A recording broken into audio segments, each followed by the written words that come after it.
Driving in your car, if you hit one of those speed bumps going 35 miles per hour, you're gonna feel a big jolt.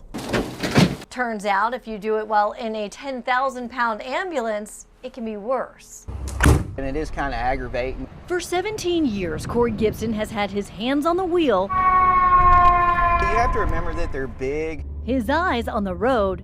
Your brakes are not infinite. And his heart set on getting people the help they need. A few seconds can save lives for sure. And Gibson will tell you these new speed humps present a real challenge for first responders, especially when they're trying to ventilate a patient or administer an IV. Because we don't want to cause any more pain than the patient's already in, or any more distress. They try to avoid that by having drivers call them when they see him. But unfortunately, that doesn't always happen. They come up sometimes overnight and they don't send us out any kind of warning about them. And this video gives you a sense of what that feels like. It shows our camera going over a Gallatin speed bump at just 20 miles per hour. It can be pretty much like riding a log wagon. You hit the back and it'll jar you pretty good. NDOT says these new speed humps in Nashville are smaller and spaced apart. That way big vehicles like fire trucks and ambulances can drive right over them without having to reduce speeds.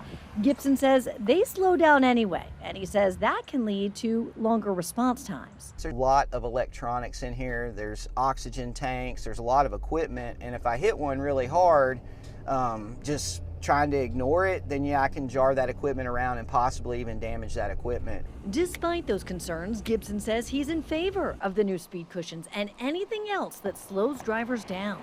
If it saves one life, saves one car versus pedestrian. Because ultimately the goal is to avoid having ambulances out on the roads in the first place. And let's say one street over, we have someone that's gone into cardiac arrest, and now they have to send another ambulance from another district to respond to that cardiac arrest because I'm dealing with a minor MVC that could have been prevented by a small speed hump.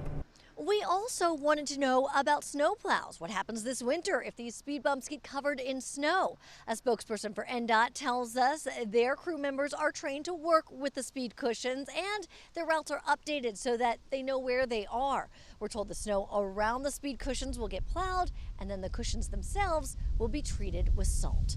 Carly Gordon, WSMV4.